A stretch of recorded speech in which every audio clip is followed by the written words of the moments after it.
तो नमस्ते दोस्तों, मैं आपका बड़ा भैया और को आज फिर से आपके सामने आ गया हूँ। तो कैसे हैं आप लोग? क्या चल रहा है आपकी ज़िंदगी में? पढ़ाई का प्रेशर तो बहुत है भैया। जी जी, बहुत है। पढ़ना पड़ेगा दोस्तों, आपका अभी टफ टाइम है क्लास 11। तो दोस्तों, जैसा आप जानते होंगे, मैंने अपने पुराने लेक्चर में अपने पिछले लेक्चर में आपको एटॉमिक रेडियस के बारे में बताया था। एटॉमिक रेडियस कैसे वो वेरी करता है ग्रुप अलोंग ए पीरियड, उसकी एक्सेप्शंस। तो इन सब चीजों के मैंने बारे में डिटेल बताया था और एक दो प्रीवियस ईयर के क्वेश्चन कराए थे दोस्तों। तो दोस्तों, अगर आप लोगों ने वो लेक्चर नहीं देखा है तो वो आप मेरे प्लेलिस्ट पे देख सकते हैं। मैं लिंक पे आई बटन पे वो लिंक भी दे दूंगा आप लोगों को। तो दोस्तों, आज का हमारा जो लेक्चर होने वाला है दोस्तों, वो होने वाला है आयोनाइजेशन एनर्जी या आयोनाइजेशन एंथैल्पी के बारे में। तो इस पे बहुत लोगों को डाउट रहता है दोस्तों। तो डाउट करने की बात नहीं है, बहुत ही इजी इजी टॉपिक है। इससे जेई में बोलिए, नीट में बोलिए, या फिर आपके स्कूल के एग्जाम में बोलिए, बहुत सारे क्वेश्चन इससे बनते हैं और ये एक one of the most important topic है दोस्तों। तो मैं चाहूंगा आप डिटेल में इससे मेरे साथ समझिए दोस्तों। तो और आपके सारे डाउट्स क्लियर हो जाएंगे और इससे रिलेटेड क्वेश्चंस भी आपको मैं कराने वाला हूँ। तो चलिए बिना समय गवाए आज का लेक्चर शुरू करता हूँ। आइए, स्वागत है आपका। तो दोस्तों, जैसा मैं आपसे कह रहा था कि आयनाइजेशन एनर्जी के बारे में, तो सबसे पहला हमारा कर्तव्य जो होता है दोस्तों, यहाँ पे आयनाइजेशन एनर्जी टर्म क्या है पहले हम वो जानेंगे। देखिए दोस्तों, अब आप देखिए यहाँ पे अगर एक इलेक्ट्रॉन का सिस्टम है दोस्तों, अगर ये न्यूक्लियस है और यहाँ पे एक इलेक्ट्रॉन है, तो ये जो न्यूक्लियस का पॉजिटिव ये है, तो ये इलेक्ट्रॉन के नेगेटिव को खींचता है अपने तरफ। किस फोर्स से खींचता है? इस फोर्स को हम कहते हैं दोस्तों इलेक्ट्रोस्टैटिक फोर्स ऑफ अट्रैक्शन। ये आपको अभी डिटेल में समझ में नहीं आ गया, आपके क्लास 12 के फिजिक्स के इलेक्ट्रोस्टैटिक्स में बहुत डिटेल में दिया हुआ है। वो होता है के Q1 Q2 bye are square. दोस्तों Q1 Q2 से आपको घबराने की कोई जरूरत नहीं है दोस्तों। Q1 Q2 हो सकता है, इसका एक चार्ज आप मान लेते हैं Q1 है, मान लेते हैं इसका चार्ज Q1 है, और इसका चार्ज Q2 मान लेते हैं, और के यहाँ पे हमारा कांस्टेंट है और डिस्टेंस इसके बीच में जो है वो आर स्क्वायर। इस फोर्स से जो बाहर की इलेक्ट्रॉन है दोस्तों, इसको ये न्यूक्लियस खींचता है। इतना तक आपको क्लियर है कि नहीं दोस्तों? तो अब मैं आपको जो बताने वाला हूं दोस्तों, आयनाइजेशन एनर्जी की डेफिनेशन है क्या। तो ये आप लोग नोट करिए, कॉपी कॉपी में लेकर नोट कर लीजिए, कॉपी पेन लेके, कि amount of energy required, the amount of energy required to remove the valence shell of electron of an isolated neutral gaseous atom to infinity। क्या है भैया इसका मतलब?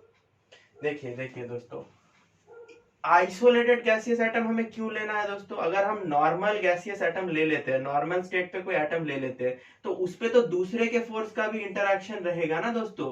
तो आइसोलेटेड मॉलिक्यूल अगर हम लेंगे तो उसपे डायरेक्ट न्यूक्लियस का क्या इफेक्ट पड़ रहा है इलेक्ट्रॉन पे, ये हमें पता लगेगा दोस्तों। और आप गैसियस एटम लीजिए, उसके जो वैलेंस इलेक्ट्रॉन है, तो दोस्तों इस इलेक्ट्रॉन को इस ऑर्बिट से यहां से निकाल के इंफिनिटी डिस्टेंस में जाने के लिए जितनी एनर्जी लगती है उसे ही हम आयनाइजेशन एनर्जी कहते हैं दोस्तों। इंफिनिटी से यहाँ पे तात्पर्य है हमारा 2 सेंटीमीटर। देखिए दोस्तों, एटम तो बहुत छोटा होता है, 10⁻⁻⁶, 10⁻⁹ इस लेवल पे होता है। तो इसके कंपैरिजन में 2 सेंटीमीटर इंफिनिटी है दोस्तों। अगर आप मान लीजिए एक एक मेंढक के लिए कुआं ही समुंदर है दोस्तों, वैसे ये न्यूक्लियस के लिए 2 सेंटीमीटर जो है डिस्टेंस, वो इंफिनिटी डिस्टेंस है।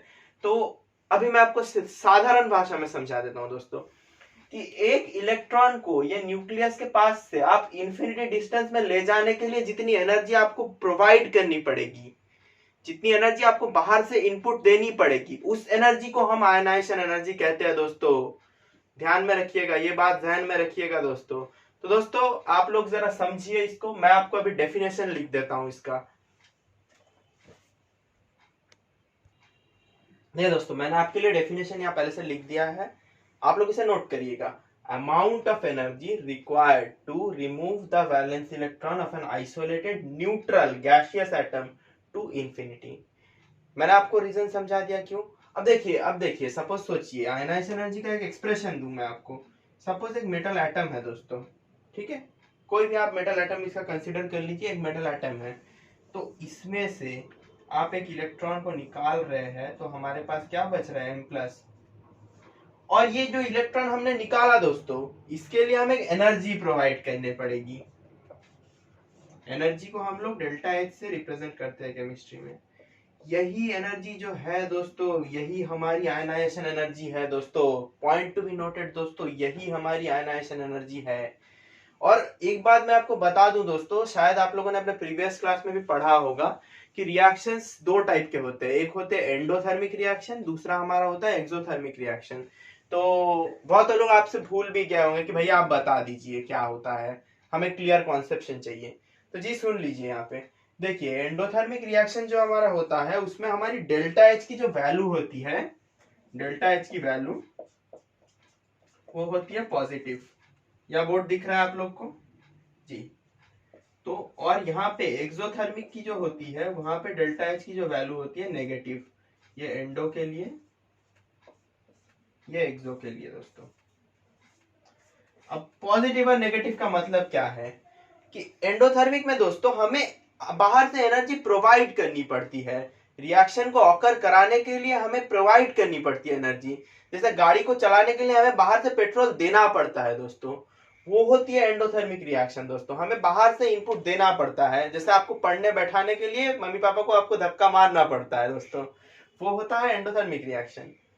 और दोस्तों डेल एच नेगेटिव मतलब एक्सोथर्मिक रिएक्शन, इसका क्या तात्पर्य है भैया? तो इससे हम ये समझते हैं दोस्तों कि ये डेल एच अगर हमारा नेगेटिव हो गया दोस्तों, तो इसका मतलब रिएक्शन होकर रिएक्शन एनर्जी एक इवॉल्व कर रही है, एक एनर्जी लिबरेट कर रही है रिएक्शन दोस्तों। तो ये हो गया एक्सोथर्मिक रिएक्शन।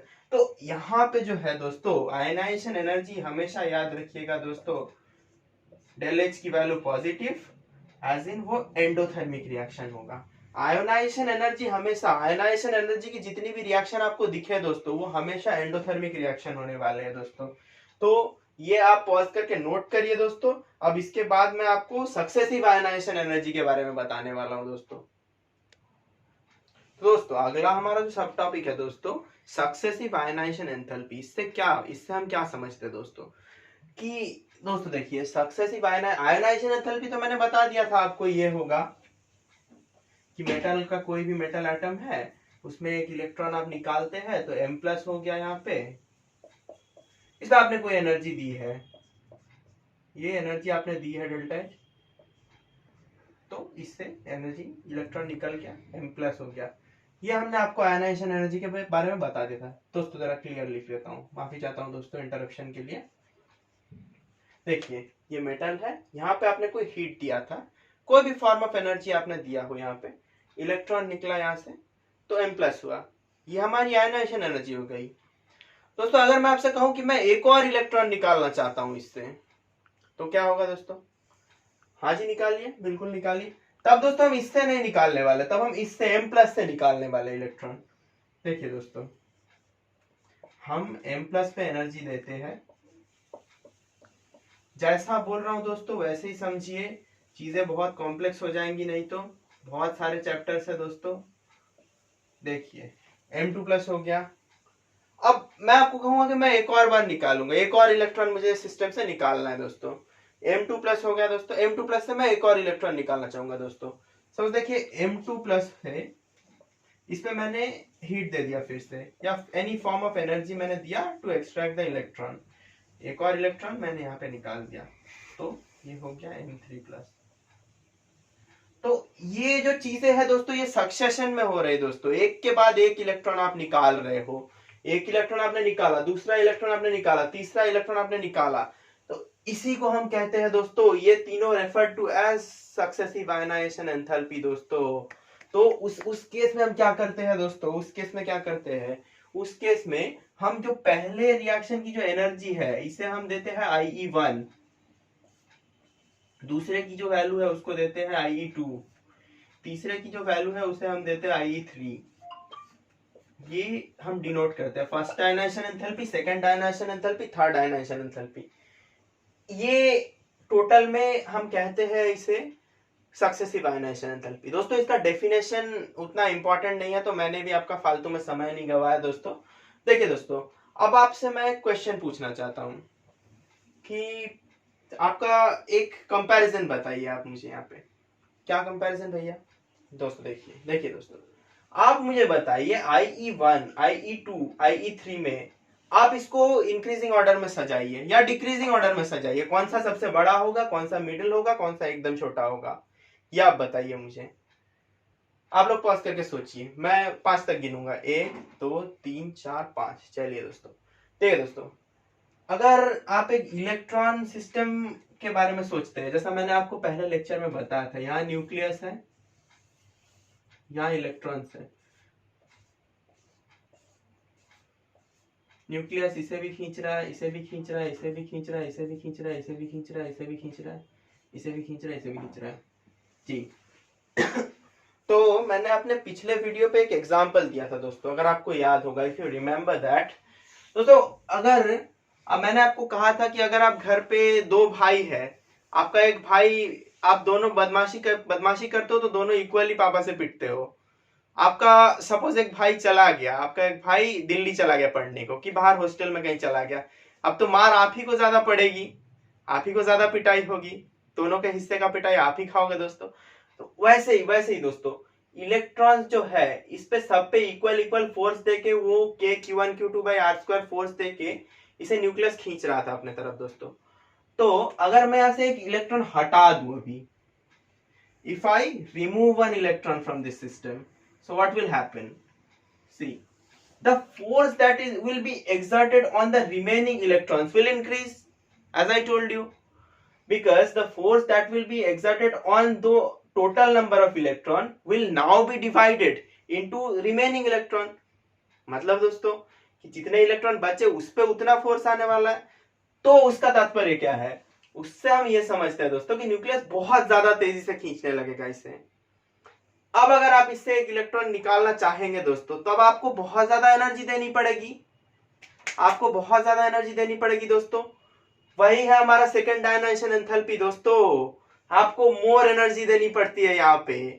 बात समझ में आ रहा है दोस्तों, बात समझ में आ रहा है। सिमिलरली आप एक और इलेक्ट्रॉन निकाल लेते हैं तो आपको बहुत और भी ज्यादा एनर्जी देनी पड़ेगी, क्योंकि रिमेनिंग कम इलेक्ट्रॉन बच गया, उसे बहुत तेज खींच लेगा न्यूक्लियस। सपोज आपके पास मैं मान लेता हूं आपके पास 10 चॉकलेट है, ठीक है। तो आप चॉकलेट खरीद के आते हो, आपका एक दोस्त ने कैंटीन से आते समय एक से एक छीन लिया आपसे एक, तो ठीक है ले लिया, फिर दूसरे दोस्त ने एक और ले लिया आपसे। अब जो तीसरा बंदा जो आएगा ना दोस्तों, उसे बहुत मारपीट करनी पड़ेगी, बहुत मेहनत करेगी आपसे तीसरा चॉकलेट छीनने के लिए। सिमिलरली बहुत ज्यादा एनर्जी आपको देना पड़ेगा टू एक्सट्रैक्ट अनदर इलेक्ट्रॉन दोस्तों। तो इसका जो ऑर्डर है दोस्तों, ऑलवेज दोस्तों, सबसे ज्यादा होता है IE3, उसके बाद IE2, उसके बाद I1। मैं आपके कन्वीनियंस के लिए नीचे फिर से एक बार लिख देता हूं, IE3, IE2, IE1। समझ में आया दोस्तों, रीजन क्लियर हुआ दोस्तों। मैं आपको जो नोट्स देने वाला हूं उस पे ये रीजन की एक्सप्लेनेशन देने वाला हूं, यहाँ दूंगा तो वीडियो का लेंथ बहुत लंबा हो जाएगा दोस्तों। देखिए IE3, IE2, IE1 दोस्तों, ये होने वाला है ऑर्डर, किस ऑर्डर पे वेरी करने वाला है दोस्तों। तो इससे हम समझते हैं दोस्तों कि अगर सेम एटम हुआ दोस्तों, अब ये पॉसिबल नहीं है कि आप ऑक्सीजन का IE2 और नाइट्रोजन का IE1 से कंपेयर कर देंगे, ऐसा संभव नहीं है। आपको सेम मेटल एटम के लिए देखना है, जैसे हमने यहाँ पे एटम तो चेंज नहीं किया, ये सेम मेटल के आयंस है दोस्तों। सेम मेटल के अगर आयन हुए, प्रोवाइडेड, यहाँ पे मैं लिख देता हूं, सेम मेटल आयन एटम और आयन जी, ये अगर हुआ दोस्तों तो ये वाला ऑर्डर फॉलो होगा, IE3, IE2, IE1 दोस्तों। आशा करता हूं आपको समझ में आया होगा। मैं इसके बाद आपको बताने वाला हूं कि आयनाइजेशन एंथैल्पी जो है वो किन फैक्टर पे डिपेंड करती है, किन किन चीजों पे डिपेंड करती है। आप पॉज करके नोट। चलिए दोस्तों, अगला सब टॉपिक हमारा है कि factors on which ionization enthalpy depends. तो ये मैं आपको समझा देता हूँ, ये जानना बहुत जरूरी है, नहीं तो आप जेई के क्वेश्चन, नीट के क्वेश्चन बना नहीं पाएंगे दोस्तों। देखिए दोस्तों, पहला हमारा जो फैक्टर है जिसपे डिपेंड करता है वो है एटॉमिक साइज। क्या है भैया? एटॉमिक साइज जी। तो देखिए दोस्तों, एटॉमिक साइज पे डिपेंड करता है, किस वे में डिपेंड करता है। मान लीजिए एक इस टाइप का एटम है, इसकी साइज इतनी बड़ी है, एक इस छोटे टाइप का एटम है, यहाँ इलेक्ट्रॉन है, यहाँ इलेक्ट्रॉन है। आप मुझे बताइए दोस्तों कि किसमें किसमें न्यूक्लियस ज्यादा एनर्जी से खींच लेगा? जी बिल्कुल सही बताया आपने। ये जो छोटा सिस्टम है दोस्तों, इसमें बहुत तेजी से खींच लेगा, क्योंकि न्यूक्लियस के पास है इलेक्ट्रॉन। जितना क्लोजनेस बढ़ता है न्यूक्लियस से दोस्तों, उतनी बढ़ती है आयनाइजेशन एनर्जी। तो so what do I mean to say here दोस्तों, यहाँ पे मैं आपसे कहना चाहूंगा कि आयनाइजेशन एनर्जी जो है हमारे दोस्तों, ये इनवर्सली प्रोपोर्शनल होगी साइज के। कौन सा साइज भैया? एटम का साइज। जी देखिए, आयनाइजेशन एनर्जी जो है हमारे दोस्तों, आयनाइजेशन एनर्जी हमारे साइज के इनवर्सली प्रोपोर्शनल होगी। कि बड़ा, जितना एटम हमारा बड़ा होगा दोस्तों, ये एटम जितना बड़ा होगा दोस्तों, आयनाइजेशन एनर्जी कम हो जाएगी। न्यूक्लियस से दूर जा रहा है तो इसे एक्सट्रैक्ट कर लेना बहुत इजी होगा। और ये इलेक्ट्रॉन जो है, ये न्यूक्लियस के बहुत पास आ रहा है दोस्तों, तो इसे बहुत ज्यादा एनर्जी दे के इलेक्ट्रॉन खींचनी पड़ेगी अपनी तरफ से। बहुत ज्यादा एनर्जी पुट इन करना पड़ेगा दोस्तों। तो यह आप आशा करता हूँ समझ गए होंगे। चलिए मैं अगले फैक्टर पे आता हूँ दोस्तों। देखिए दोस्तों, दूसरा फैक्टर जिसपे हमारी आयनाइजेशन एनर्जी डिपेंड करती है दोस्तों, वो है न्यूक्लियर चार्ज। न्यूक्लियर चार्ज, देखिए न्यूक्लियर चार्ज जो है दोस्तों, इसे हम Z से भी डिनोट कर सकते हैं। कि बेसिकली न्यूक्लियर चार्ज है क्या हमारा दोस्तों? Number of protons. जितने प्रोटॉन्स बढ़ेंगे उतने तो हमारे न्यूक्लियर चार्ज बढ़ रहे हैं दोस्तों। ये मैंने अपने पिछले लेक्चर में कहा था, जिन्हें नहीं पता मैं बता देता हूँ कि प्रोटॉन का नंबर जितना बढ़ेगा दोस्तों, न्यूक्लियर चार्ज भी उतना ही बढ़ेगा दोस्तों। तो मैं आपको कहूँ यहाँ पे कि आयनाइजेशन एनर्जी जो है हमारी, वो डायरेक्टली प्रोपोर्शनल टू हमारी न्यूक्लियर चार्ज है। रीजन क्या है? रीजन बताइए सर, रीजन बताइए। जी बिल्कुल बताएंगे। देखिए न्यूक्लियर चार्ज अगर बढ़ गया, ये न्यूक्लियस में इसके चार्ज की अगर मैग्नीट्यूड बहुत ज्यादा हो गई, ये जो चार्ज है दोस्तों, ये बहुत ज्यादा चार्ज यहाँ पे आ गया, तो ये Q1 की वैल्यू तो बहुत ज्यादा हो गई Q2 के कंपैरिजन पे। अगर Q2 की वैल्यू ज्यादा हो गई तो F इक्वल्स टू जो हमारा एक्सप्रेशन था K Q1 Q2 by R² हो गया। अगर ये वैल्यू हमारी बहुत ज्यादा इंक्रीज कर जाती है, तो ये फोर्स भी तो हमारा इंक्रीज कर रहा है, तो ये तो बहुत तेजी से इलेक्ट्रॉन को खींच लेगा। तो आयनाइजेशन एनर्जी की वैल्यू बढ़ गई दोस्तों। सिंपल सी बात है दोस्तों, न्यूक्लियर चार्ज हमारा बढ़ेगा, आयनाइजेशन एनर्जी बढ़ेगा, डायरेक्टली प्रोपोर्शनल है। नोट करिए, मैं तीसरे फैक्टर पे आता हूँ। दोस्तों हमारा तीसरा जो फैक्टर है वो बहुत ही महत्वपूर्ण है यहाँ पे, इट्स वेरी इंपॉर्टेंट। सो दोस्तों, ये जो तीसरा फैक्टर है वो है हमारा electronic configuration, and this is the only important factor which you would require to solve the questions। दोस्तों इलेक्ट्रॉनिक कॉन्फ़िगरेशन, आपको अगर याद होगा, मैंने आपको कुछ दिन पहले कहा था कि स्टेबल कॉन्फ़िगरेशंस होते हैं कुछ, half field stability, full field stability. जैसे मान लीजिए अगर आप जा रहे हैं, बस पे जा रहे हैं दोस्तों, आपको विंडो सीट मिल गई, तो आपको लोग लाख रिक्वेस्ट करे दोस्तों, आप विंडो सीट छोड़ के नहीं उठने वाले, तो वही होता है स्टेबल कॉन्फ़िगरेशन दोस्तों। तो मैं आपको समझा देता हूं यहाँ पे स्टेबल कॉन्फ़िगरेशन क्या क्या होते हैं। एक होता है हमारी half field stability, half field, और दोस्तों दूसरी हमारी होती है फुल फील्ड स्टेबिलिटी। क्या होते हैं सर ये सब? जी जरूर बताते हैं दोस्तों। देखिए हाफ फील्ड स्टेबिलिटी मतलब अगर हाफ नंबर ऑफ इलेक्ट्रॉन्स हुए, जैसे S1 हो गया, S के 2 होते हैं तो S1 हो गया, P के 6 होते हैं तो P3 हो गया, D के 10 होते हैं D5 हो गए, F के 14 होते हैं तो F7 हो गए। तो ये कॉन्फ़िगरेशन आपको जहां पे भी दिख जाए दोस्तों, ये एक्सेप्शनली स्टेबल है, इसमें बहुत ज्यादा एनर्जी देंगे आप, इनपुट करेंगे तभी इलेक्ट्रॉन निकलेगा दोस्तों, वरना इलेक्ट्रॉन यहाँ से नहीं निकल पाएगा दोस्तों। और दोस्तों फुल फील्ड के बारे में आपको बता दूं, आप शायद जानते भी होंगे, अगर S2 हो गया दोस्तों, P6 हो गया दोस्तों, D10 हो गया दोस्तों, and if it's F14, then it would require much more energy compared to normal energy to take out electron from the stable configuration। बस की विंडो सीट आप नहीं छोड़ने वाले हो, आपका IIT में सिलेक्शन हो गया तो क्या आप छोड़ोगे? वो आपके लिए स्टेबल है दोस्तों, वो आप नहीं छोड़ने वाले। सिमिलरली ये जो चीजें हैं दोस्तों, full field stability, half field stability, इसमें नॉर्मल से बहुत ज्यादा एनर्जी आप देंगे तभी जाके इलेक्ट्रॉन यहाँ से रिमूव हो पाएगा दोस्तों।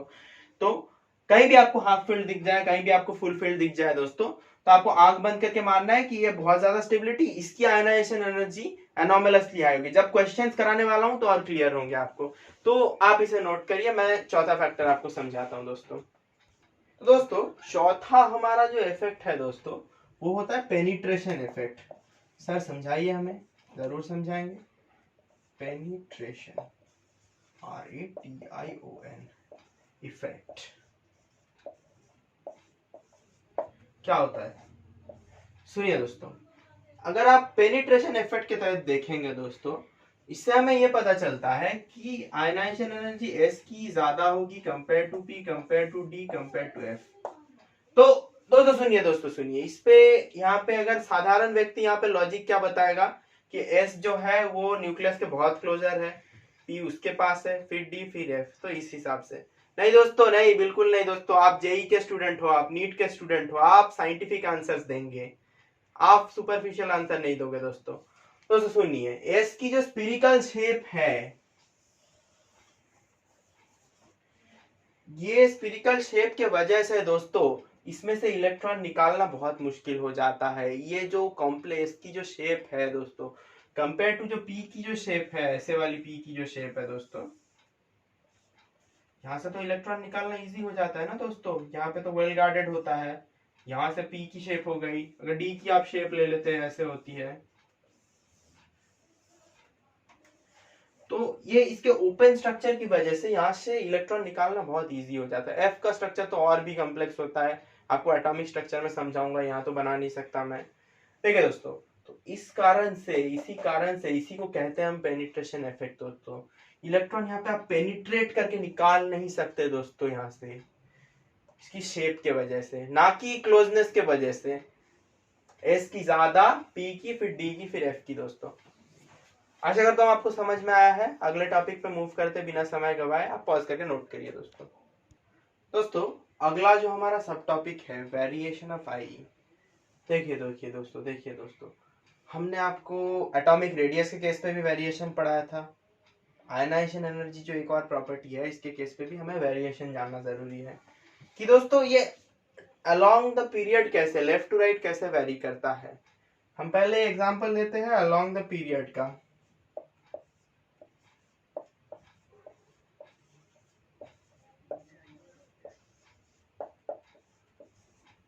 देखिए दोस्तों, अलोंग अ पीरियड, अगर हम मान लेते हैं अलोंग अ पीरियड जाता है, तो मैंने आपको क्या कहा था, अलोंग अ पीरियड जब आप लेफ्ट टू राइट जब आप जाते हैं, आप लेफ्ट टू राइट जा रहे हैं, तो लेफ्ट टू राइट में क्या हो रहा है, हमारे नंबर ऑफ प्रोटॉन्स इंक्रीज कर रहा है। तो हमारे नंबर ऑफ प्रोटॉन्स इंक्रीज कर रहे हैं, तो क्या हो रहा है, न्यूक्लियर चार्ज जो है हमारा दोस्तों इंक्रीज कर रहा है। नंबर ऑफ प्रोटॉन्स हमारे इंक्रीज कर रहे हैं, न्यूक्लियर चार्ज हमारी इंक्रीज करती है, तो आयनाइजेशन एनर्जी, अभी जस्ट मैंने आपको पहले ही कहा कि न्यूक्लियर चार्ज अगर हमारा इंक्रीज करता है तो हमारी आयनाइजेशन एनर्जी भी इंक्रीज करेगी दोस्तों। तो इस हिसाब से अलोंग अ पीरियड जो है, तो हमारा जो कन्वेंशनल मेथड है, नॉर्मल, एक्सेप्शंस पे मैं अभी नहीं आ रहा हूँ, 5 मिनट बाद बताने वाला हूँ आपको। ठीक है दोस्तों, अलोंग अ पीरियड जो है, ionization energy is suppose to increase. देखिए आयनाइजेशन एनर्जी हमारी इंक्रीज करेंगे अलोंग पीरियड। तो जैसे मैं आपको एग्जांपल दे दूं, एग्जांपल में बात पे आता हूं दोस्तों। तो आप सेकंड देख लीजिए, डाउन द ग्रुप मान लीजिए, आप डाउन द ग्रुप,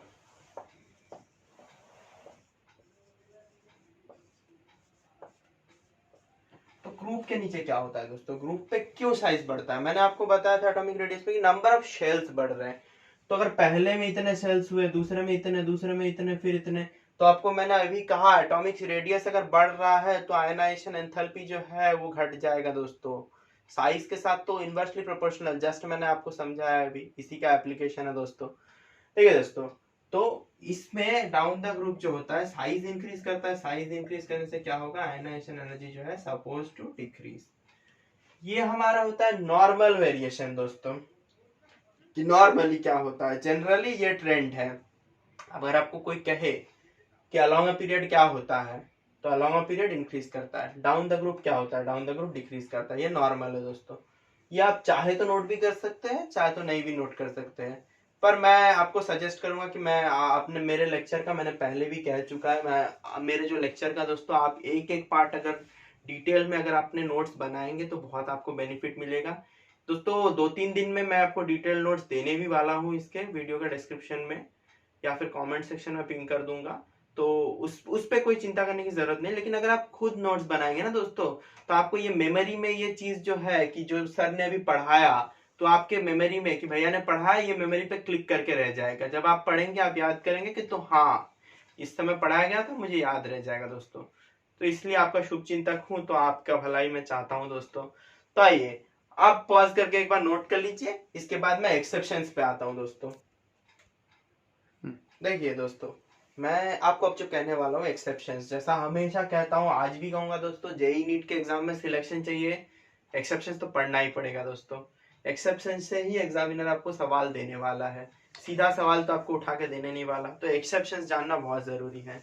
अब मैं आपको जो कराऊंगा दोस्तों कि पीरियड वाइज ग्रुप वाइज में क्या क्या एक्सेप्शन की संभावनाएं हैं, क्या क्या पॉसिबिलिटीज बनती है हमारी, तो उस हिसाब से मैं आपको समझा दूंगा, ताकि जब क्वेश्चंस मैं आपको कराऊंगा, जब टाइम दूंगा क्वेश्चंस में आपको पॉज करके करने का, तो आप खुद से सॉल्व कर ले पाओगे। मेरी एबिलिटी, मेरी यहाँ काम यही है दोस्तों कि आप में वो एबिलिटी मैं डेवलप कर दूं, ताकि आप क्वेश्चन उधर पकड़ पाओ दोस्तों। मैं आपको तो स्पून फिट करूंगा नहीं, आपको मैं ऐसी एबिलिटी डेवलप कर दूं कि आप में प्रॉब्लम सॉल्विंग की एबिलिटीज आ जाए दोस्तों। चलिए दोस्तों, बातें बहुत हो गई सर, चलिए आप काम कराइए। जी दोस्तों, देखिए देखिए पीरियड 2 की अगर हम कंसिडर करते हैं पीरियड 2 को, जी देखिए लिथियम आ गया, बेरिलियम आ गया, बोरॉन आ गया, कार्बन आ गया, नाइट्रोजन, ऑक्सीजन, फ्लोरीन, नियन आ गया दोस्तों। तो दोस्तों अगर मैंने आपको जो अभी अभी कहा कि normal order along a period क्या होता है दोस्तों, अलोंग अ पीरियड क्या होगा, इंक्रीज करता रहेगा क्योंकि न्यूक्लियर चार्ज बढ़ रहा है। तो ये और खैर नियॉन तो नोबल गैस है ही, तो it will be having the highest ionisation enthalpy. So अब दोस्तों क्या करना है, देखिए दोस्तों, अब अगर आप कॉन्फ़िगरेशन लिखते हैं दोस्तों 2s1 2s2 2s2 2p1 2s2 2p2 2s2 2p3 दोस्तों, आया असली मजा। अब देखिए दोस्तों, हाफ फील्ड स्टेबिलिटी है दोस्तों, और वो तो फुल फील्ड स्टेबिलिटी है, नोबल गैस की तो ज्यादा होती है, मैंने आपको बहुत बार कहा है दोस्तों। हाफ फील्ड स्टेबिलिटी दोस्तों, और ये 2p4 है, तो कहां से इलेक्ट्रॉन रिमूव करना मुश्किल होगा दोस्तों। 2p4 अगर इलेक्ट्रॉन देगा तो ये तो 2p3 में आ जाएगा ना।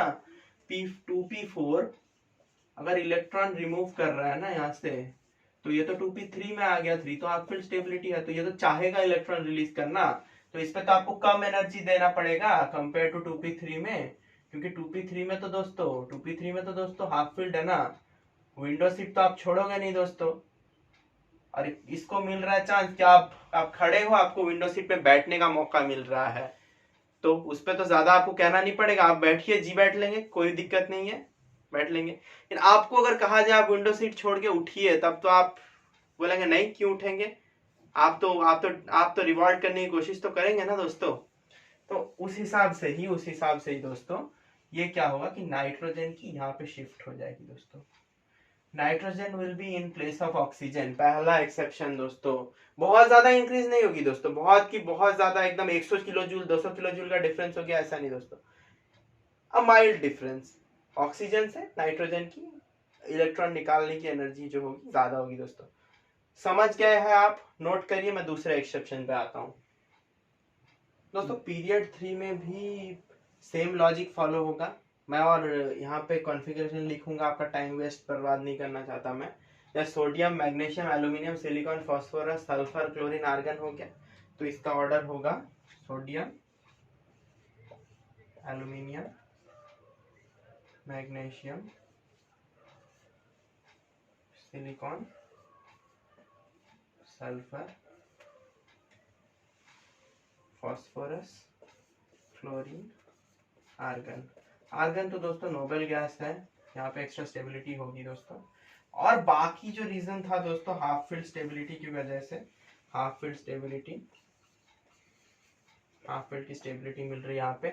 और नॉर्मली रीजन जो हो रहा है, क्योंकि आई जो प्रोपोर्शनल था न्यूक्लियर चार्ज के केस में, तो इसके बेसिस पे हम जो कह रहे हैं कि ये ऑर्डर होना चाहिए था, ये तो ये एक्सपेक्टेशन हो गई, ये रियलिटी हो गई। हमारे में तो कॉमन है हमारे जनरेशन में दोस्तों, एक्सपेक्टेशन वर्सेस रियलिटी। ये हो गया हाफ फील्ड स्टेबिलिटी की वजह से ये ऑर्डर होगा दोस्तों। याद रखिएगा इसको, सेम लॉजिक पिछले वाले की भी तरह है, हाफ फील्ड स्टेबिलिटी का है। तो यहाँ से सवाल आएगा तो आप कर लेंगे दोस्तों। चलिए अब मैं ग्रुप वाइज एक्सेप्शन पे आता हूँ, आप एक बार नोट कर लीजिए दोस्तों। देखिए दोस्तों, ग्रुप वाइज एक्सेप्शन के बारे में अगर आपको याद होगा, मैंने फनी ट्रिक आपको एक सिखाया था ग्रुप 13 को याद करने के लिए। याद होगा ग्रुप 13 आपको? चलिए ट्राई करिए तो एक बार। देखिए ग्रुप 13 का मैंने आपको कहा था, ग्रुप 13 में हमारा था boron, aluminium, gallium, indium, thallium. बैगन, आलू, गाजर इन थैला। ये ट्रिक मैंने आपको बताई थी दोस्तों। यहाँ पे एक मेजर एक्सेप्शन आता है दोस्तों। अगर आप नॉर्मल ऑर्डर में जाओगे दोस्तों तो ये हो जाएगा, क्योंकि नॉर्मल ऑर्डर पे अगर एक्सपेक्टेशन के हिसाब से जाओगे कि साइज जो है वो इंक्रीज कर जाएगी, आई जो है वो डिक्रीज कर जाएगी दोस्तों। ये हमारा होता है नॉर्मल ऑर्डर की तरह जाते हैं, नॉर्मल लॉजिक से दोस्तों। तो दोस्तों वो एक्सपेक्टेशन थी दोस्तों। रियलिटी को मैं आप ग्राफ से समझाना चाहूंगा। ग्राफ में अगर आप एक्स एक्सिस पे एटॉमिक नंबर को रिप्रेजेंट करते हैं, वाई एक्सिस में आप आयनाइजेशन एनर्जी को रिप्रेजेंट करते हैं, या व्हाटएवर यू से आयनाइजेशन एंथैल्पी को रिप्रेजेंट करते हैं, तो फिर पहले आता है बोरॉन, एल्यूमिनियम की कम, गैलियम की, इंडियम की कम, सबसे ज्यादा इधर बोरॉन के बाद इधर आ गई थैलियम की। ऐसा क्यों हुआ? तो एक ऑर्डर मैं पहले यहाँ पे आपको लिख देता हूँ कि रियल ऑर्डर क्या होता है। पहले हमारी आयनाइजेशन की आई, एनर्जी आई बोरॉन की, फिर आ गई हमारी थैलियम की दोस्तों। एक मेजर एक एक्सेप्शन आया है दोस्तों यहाँ पे, बोरॉन के बाद सीधा आ गया हमारा थैलियम का, उसके बाद आता है गैलियम का, उसके बाद आता है हमारा एल्यूमिनियम का दोस्तों, उसके बाद आता है इंडियम का।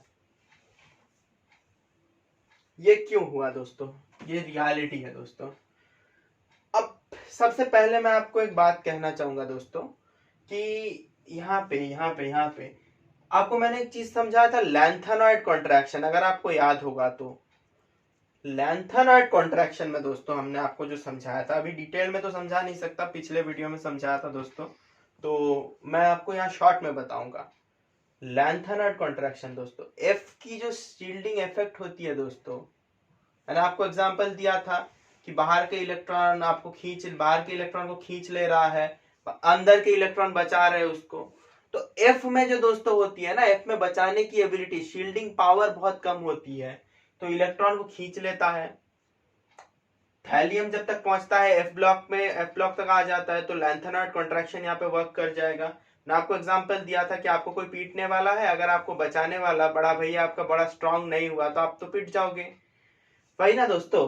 तो ये एफ ब्लॉक पे आ जाता है ये, तो इस पे लैंथेनॉइड कॉन्ट्रैक्शन जो है ये वर्क कर जाएगा। तो इसके लिए इस पे बहुत ज्यादा आयनाइजेशन एनर्जी होगी। होप यू अंडरस्टैंड दोस्तों, लैंथेनॉइड कॉन्ट्रैक्शन के कारण दोस्तों। अब एक और बात हुआ, बोरॉन का तो सबसे ज्यादा होगा क्योंकि ऊपर था, ये नॉर्मल था। अब ऐसा क्यों हुआ? एल्यूमिनियम का ज्यादा होना चाहिए था गैलियम से, ये क्यों हुआ दोस्तों? इस पे एक और रीजन जो मैं आपको पी ब्लॉक में डिटेल में समझाऊंगा, वो रीजन आप याद रखिए, इनर्ट पेयर इफेक्ट।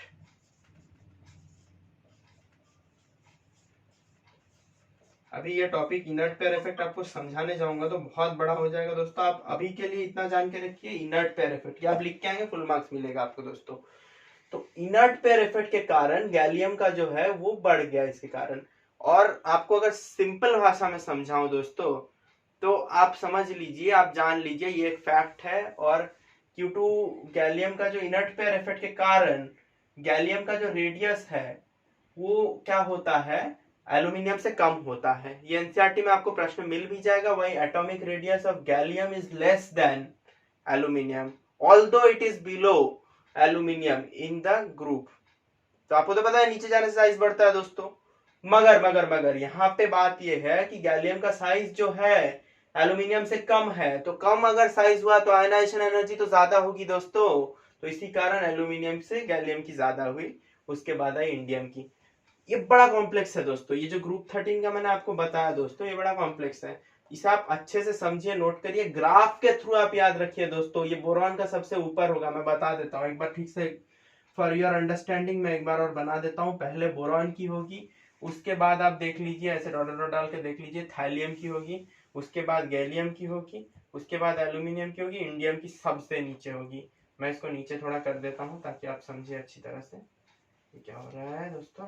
जी देखिए दोस्तों, ये ऑर्डर हुआ, आप इसे पॉज करके नोट करिए। मैं कुछ साधारण साधारण से सवाल आपको कराने वाला हूँ। आप अब मैं आपको ग्रुप 14 की भी बता दूं इसके साथ ही।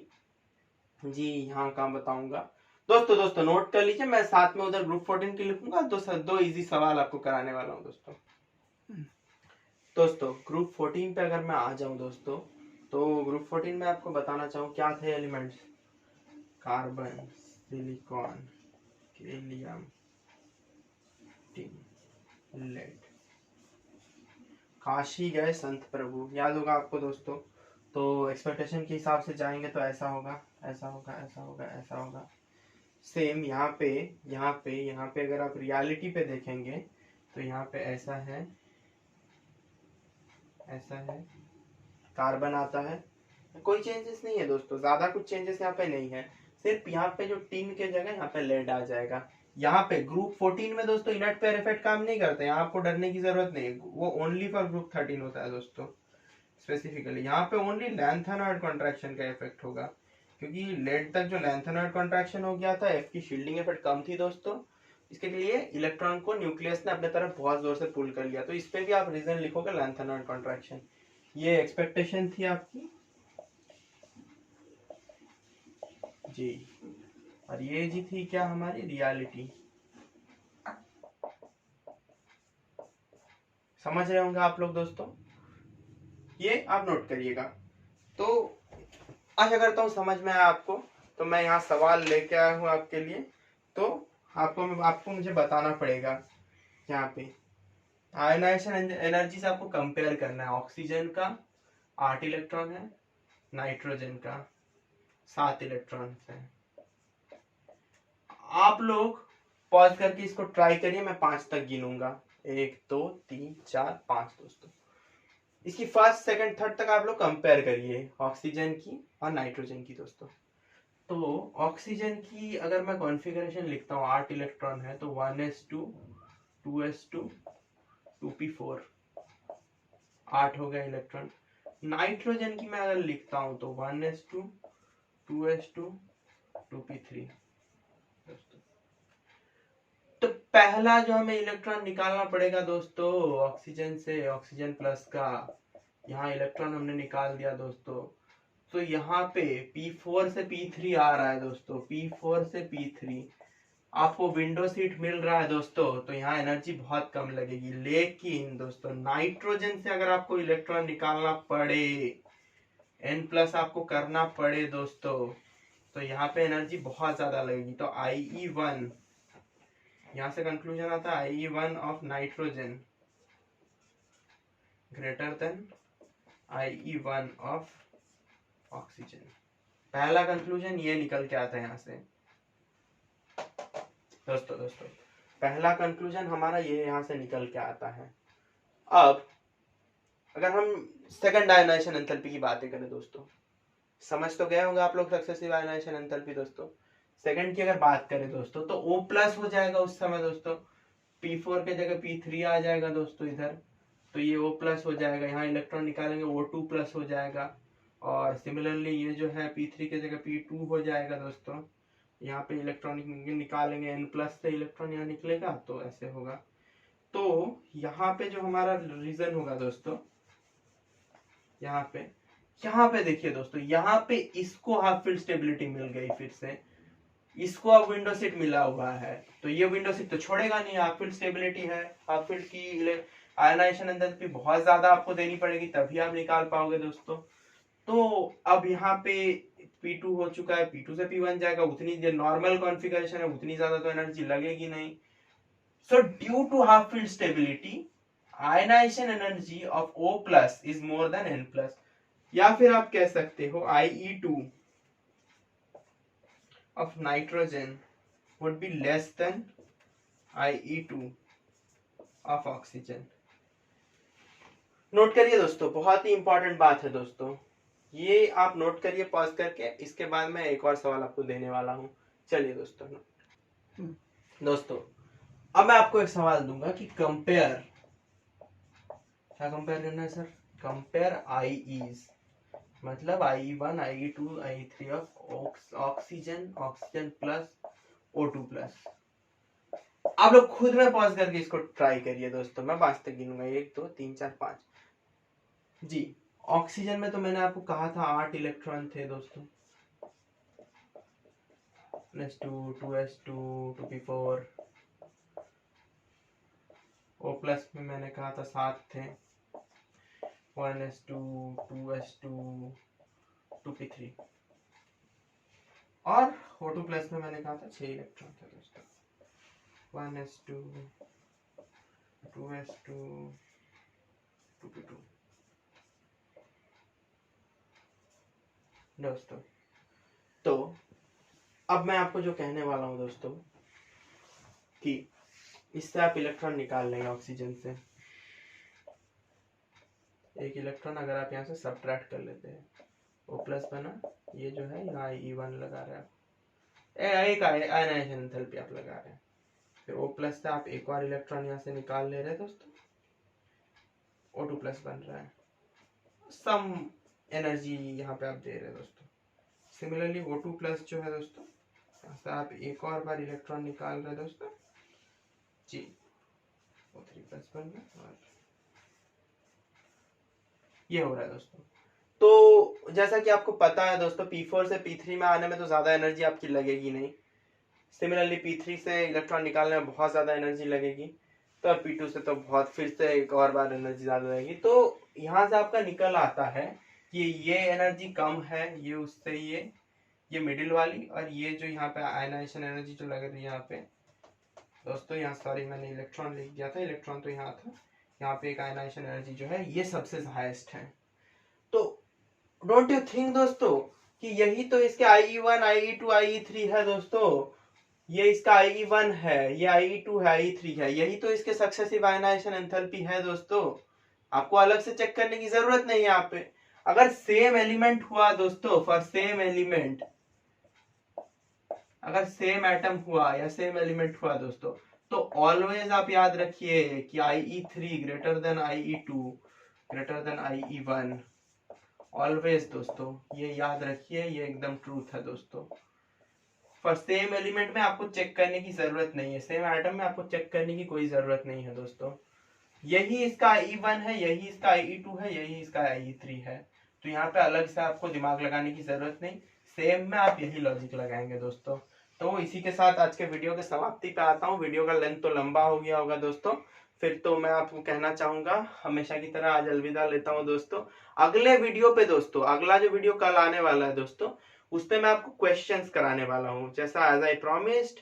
मैं आपको जेई और नीट के प्रीवियस ईयर के, वीडियो का लेंथ बहुत लंबा होगा तो आप लोग उस हिसाब से प्रिपेयर्ड होकर बैठिएगा। वीडियो का लेंथ लंबा होने वाला है क्योंकि बहुत सारे क्वेश्चंस लिखूंगा, अलग अलग से डिस्कस करूंगा, तो उसमें एफर्ट लगेगी दोस्तों। तो मैं आपसे कहना चाहूंगा, चलिए अलविदा लेता हूँ। लाइक करें, शेयर करें, सब्सक्राइब करें, वो बहुत इंपॉर्टेंट है दोस्तों, उससे मेरा मोटिवेशन बढ़ता रहेगा दोस्तों। अगर आप सब्सक्राइब करेंगे दोस्तों, मेरा मोटिवेशन, नए नए और अच्छे अच्छे वीडियोस आपके लिए लाता रहूंगा मैं दोस्तों। बहुत मेहनत लगती है दोस्तों वीडियो बनाने में, तो प्लीज सब्सक्राइब करें। चले अलविदा लेता हूं, नमस्ते दोस्तों।